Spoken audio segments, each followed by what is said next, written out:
Okay, so this is how I have wired up my electronic acoustic hybrid kit. So this all looks like a big huge mess here, but I'll kind of explain what's going on. So these are all Pearl reference shells. I got a Twilight Fade with black hardware Pearl reference kit about 10 or 12 years ago, and it's been my absolute favorite. And I ended up ordering a Roland VAD 506 kit. And it's a great kit and it functions amazingly and all that. But I really did it just so I could save doing anything to my acoustic kit, which has been sitting downstairs basically in storage. And it kind of came down to,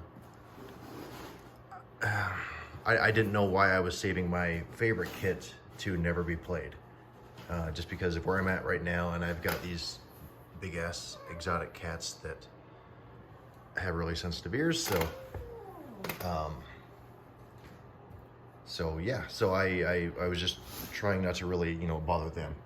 And then the more research I was doing with hybrid kits, I realized how far along they've come, and so I went the route of I ordered a bunch of UFO drum triggers, so they're all center mounted, and the additional trigger for the shell. And there's my big dude. And they love boxes just like any other cat. So what I ended up doing is, so I took apart my Pearl Icon rack, and I had it all powder coated black. I haven't done the simple stands yet. They're a little bit more involved and complicated. And these are the lovely new field cymbals, which, oh my God, I love these. They're just phenomenal. So I will say, quick side note about field. Being actual bronze and metal, yeah, they are louder, which doesn't bother me personally, and it's not like it's a deal breaker for noise. Maybe if you're in an apartment, probably. But with a lot of the gigs we do, like the one we've got tomorrow at Black Rock, this little wine and beer bar, it's a really small venue, and people will be like basically sitting right on top of my shit. So for that, I went ahead and got the little toppers just so it's a little more muted versus, so there's that. So if noise is a problem, again, they're not loud in the grand scheme of things, but if it's going to be a really small, cozy environment, then it might be an actual issue.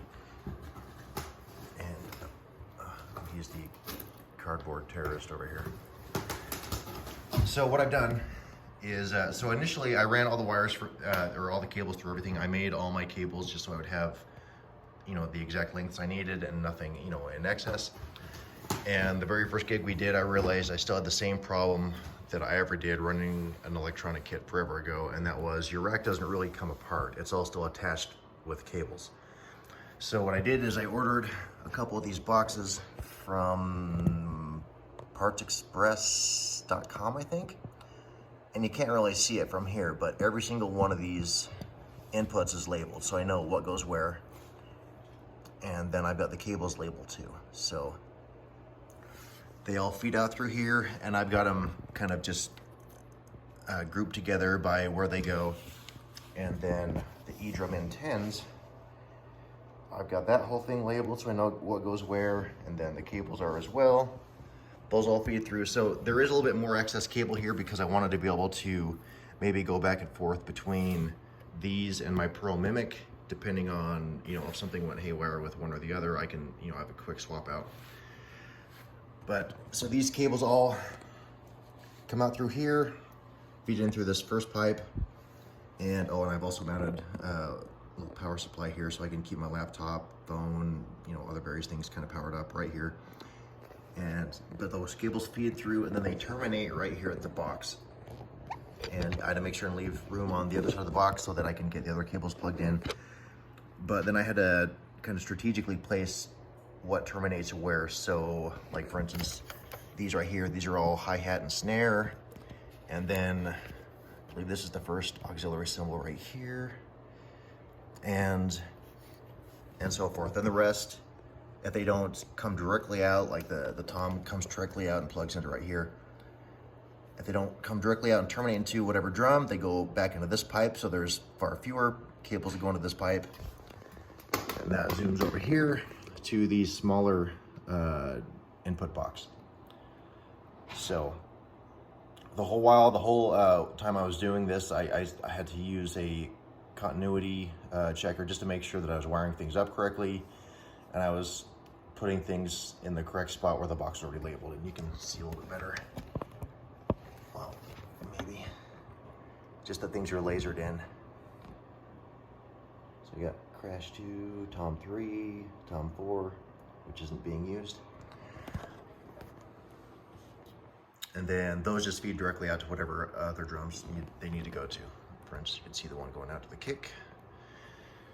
So that's how I managed to do all this. So that's at the end of the day, or when I'm packing up to go to a gig or done with the gig, I can just unplug all these. The pipes themselves will come apart, so they'll just be that female termination box and this one pipe, and these cables sitting out freely, versus all those cables in between being permanently connected between, and then who knows if something shifts funny in transport and some cables get stretched or damaged. And that's the kind of thing you just don't know about until it's too late and you got to deal with it. So theoretically, this should last me a long time and be a lot easier for transport. And so all that comes into 2 E drum in 10 boxes here. And if you're on the fence with E-Drum N10, I didn't really know much about them. I got on the forum and I was looking up everything about them. Dear God, dude, they are amazing.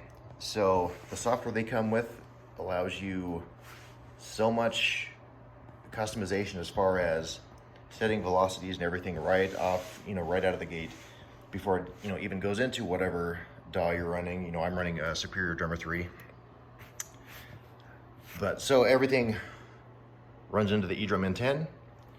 That comes out and goes into one, let's see, I end up, because lovely MacBooks, MacBook Airs have like 2 goddamn inputs.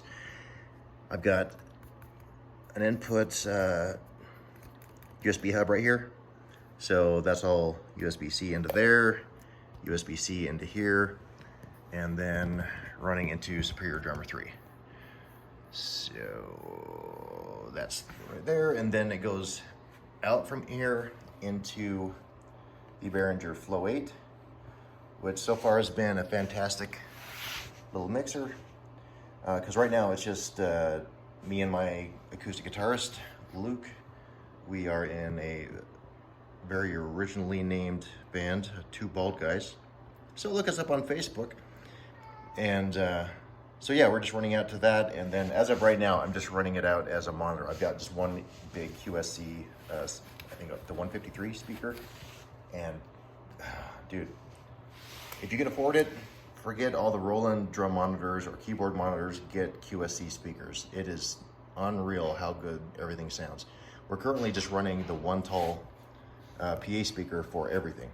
So that's, when I'm at home, it's my drum monitor. When we're out playing the shows, we've got this one badass speaker, and we can go as loud as need be or run into a full PA if we have to, but it's just, the sound quality is amazing. So that's how we're running all that. And as for right now, I got my Axis A21 pedals. I'm waiting on some ACD Darwins, and I am extremely excited about those.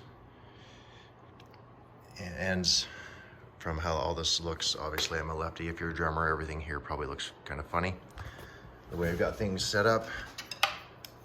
So I've got my hi-hat. My big kits, when it was just the Pearl acoustic kits, I had an auxiliary ride over here, so I've just set up the 10-inch splash as a ride. Crash 1, splashes,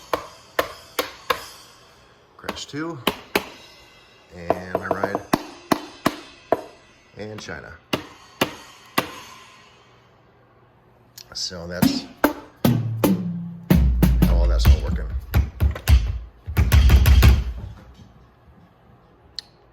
So there's the full rundown of what I've done here and why. These drum tech heads are phenomenal. Get those. If you're from the States and you're going like, man, they're in Germany though, it's gonna be really expensive and take forever. The shipping is not that bad, and everything I've ordered from them has come in less than like 5 days. So I don't know how they do that, but get on it, they're amazing. So there we go. That's the Pro Reference Hybrid Electronic Acoustic Kit as it sits right now. So it's a lot of electronics, but so far everything is run 100%, no issues. And it's been really fun to be able to play like, you know, the smaller gigs where I can play in my normal, not metal style, but just the way I'm used to hitting, which is obviously a little bit harder, and do the kind of fills I want to do without it like wrecking the acoustics of the room or kind of just ruining everyone's enjoyment from volume levels. So yeah, that's everything. Field cymbals, UFO drum triggers, Pro Reference shells, and E drum in 10, Behringer Flow 8, Superior Drummer 3. That's all of it. Thanks for watching, guys.